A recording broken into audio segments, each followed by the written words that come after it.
아까 박스 집어 던지는 소리가 나서 살짝 불안했는데 안에 이렇게 뽁뽁이가 안전하게 채워져 있었네요.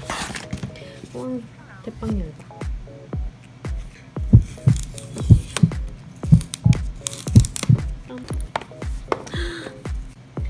어떡해, 너무 예쁘다.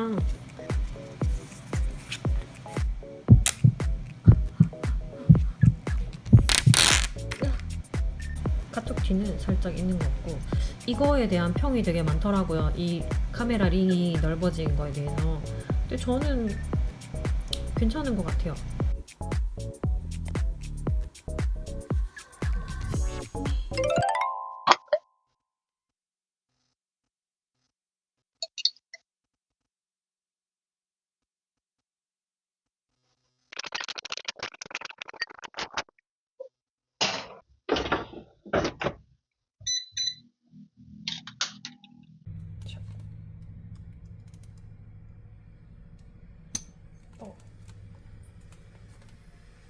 어.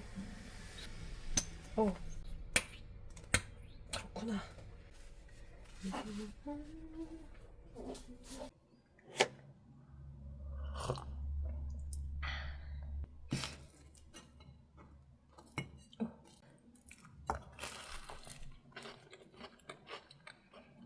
오랜만에 인사드립니다. 안녕요 여러분, 오랜만입니다. 사실 새 핸드폰을 받은 지는 한 2주 정도 됐거든요. 근데 제가 촬영을 하지 않는 그 한 달 넘는 시간 동안에 약간 감을 잃었던 것 같아요. 갑자기 이걸 다시 시작할 엄두가 안 나는 거예요. 그래가지고 촬영을 계속 미뤘던 것 같아요. 파리에서 저를 스쳐간 그 소매치기 놈이 그 안에 있던 저의 그 5년치의 추억과 함께 제 의욕을 빼앗아간 게 아닐까. 훔쳐갔어요. 촬영을 하지 않았던 그 한 달 사이에 저는 이 화이트리의 식당에 빠졌습니다. 맛있더라고요. 얘기는 엄청 많이 들었거든요. 근데 항상 백화점에 가면 매장 앞에 줄을 엄청 서 있어가지고 그냥 지나쳐 오기만 하다가 최근에 친구 집에 갔는데 친구 집 근처에 이거 매장이 있더라고요. 근데 거기는 줄을 안 서요. 그리고 저녁에 가도 빵이 있더라고요. 그래서 그 친구 집 근처에 갈 일이 있으면 가서 사오거든요. 근데 확실히 맛있더라고요. 그리고 제가 이번에 여행 갔을 때는 생각보다 한식이 별로 생각이 안 났어요. 신기할 정도로 생각이 안 났어요. 그래서 왜 그럴까 생각을 해봤더니 제가 의도치 않게 작년 연말쯤부터 아침을 빵으로 대신 했었잖아요. 그게 약간 연습이 됐던 것 같아요. 그래서 아, 내가 빵에 적응이 됐나 보다 이렇게 생각을 했죠. 그리고 이번에 느꼈던 거는 우리나라도 제법 빵을 잘 만드는구나. 딱 먹었을 때 우리나라에서 잘한다는 빵집 가면 이 맛 나는데? 약간 이 생각했어요.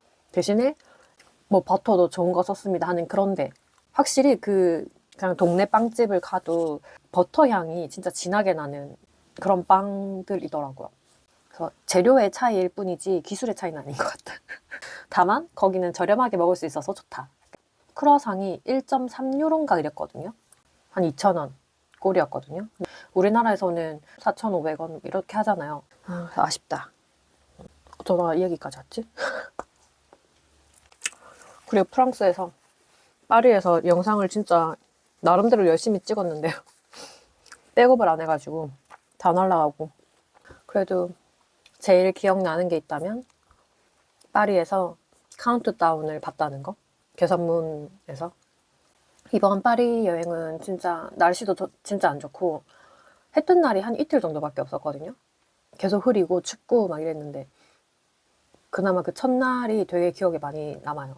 진짜 예정이 없던 여행이었어가지고 제가 출발하기 직전까지도 파리에 갈 거라고 생각을 전혀 못했었어요. 근데 갑자기 출발하기 한 며칠 전, 한 3, 4일 전에 파리로 가야겠다라고 생각을 해서 파리로 이동을 했던 거라, 그러니까 제가 새해를 파리에서 맞이하게 될지도 몰랐고 파리에서 에펠탑을 그렇게 자주 보게 될지도 몰랐고 정말 파리는 제가 가고 싶다고 생각했던 여행지 순위에 없던 나라였어요. 별로 저는 파리에 대한 기대가 없었어가지고 그랬는데 인생이 참 모르겠다 했던 게 정말 한 번도 생각하지 않았던 파리를 이렇게 갑자기 가게 될 수도 있구나.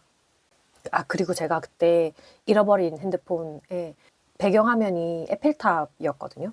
약간 다락방 같은 창문으로 에펠탑이 보이는 그런 거였는데, 왜 암시 효과 같은 그런 거 있잖아요. 그래서 왜 꿈을 이루고 싶으면 자기 꿈을 눈앞에 붙여놔라 이렇게 얘기하잖아요. 약간 그런 효과인가라는 생각도 했어요. 파리 에펠탑을 계속 보다 보니까 내가 어느 순간 와 있네? 약간 이런 느낌?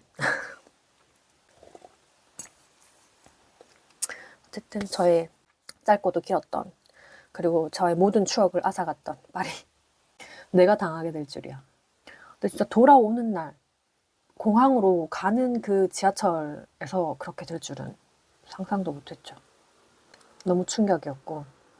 근데 저 한 사람, 의심 가는 사람이 한 명 있기는 하거든요. 어떤 남자랑 계속 눈이 마주쳤는데, 제가 왜 그랬는지 모르겠는데 이번에 출발할 때 예전에 쓰던 핸드폰을 들고 왔어요.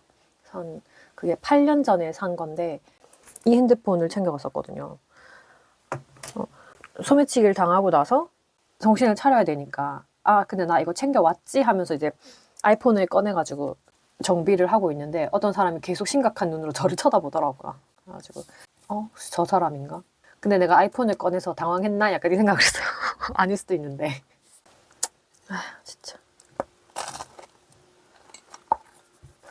저희 엄마가 계속 구질구질하게 그걸 왜 갖고 가나? 이러면서 계속 그러시더라고요. 저희 엄마가 있었거든요.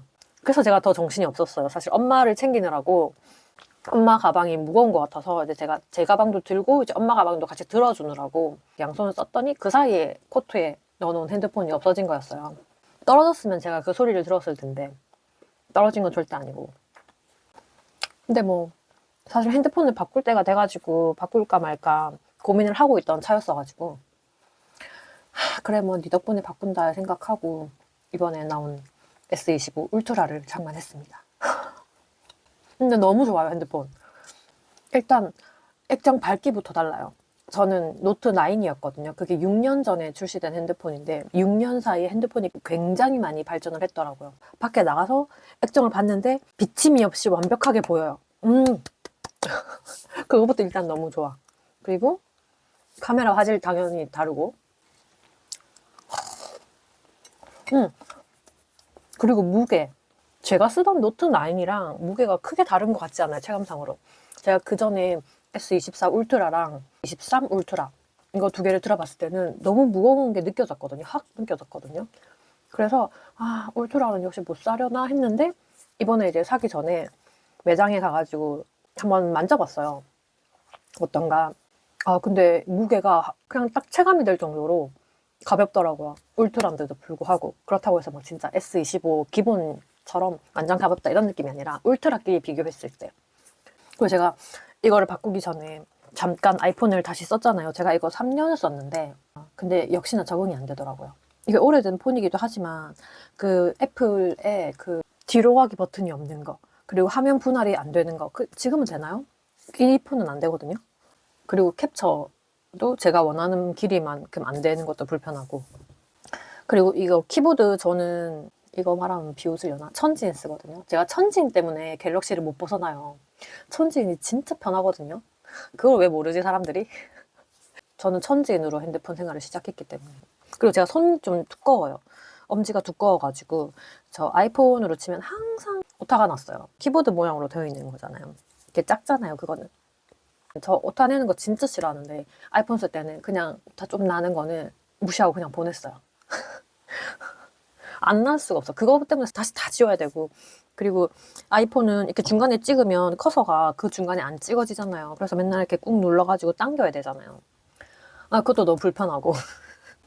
그래서 이번에 핸드폰 잃어버렸을 때 그냥 이렇게 된 거 아이폰으로 한번 가볼까? 라고 생각했는데 저거 써보고 아니다, 나는 갤럭시에 있어야겠다 라고 생각을 해가지고 다시 이제 갤럭시를 샀는데 만족합니다. 그리고 이제 저 이거 핸드폰으로 이거 찍을 수 있어요. 교통카드. 저 예전에 쓰던 핸드폰은 통신사가 있는 핸드폰이었는데 제가 요금제를 알뜰폰으로 바꾸면서 SK로 옮겨온 거예요. 그러면서 이제 이게 안 맞게 되면서 교통카드가 안 됐었거든요. 근데 이번에 자급제여가지고 제가 쓴 유심칩을 넣었더니 교통카드가 되더라고요. 그래서 바꾼 핸드폰으로 교통카드도 찍고 만족합니다. 다 먹었다. 끝. 저 이번에 감성 브이로그 도전하려고 그랬는데 말이 너무 많아서 감성 브이로그 못할 것 같아요. 큰일 났네.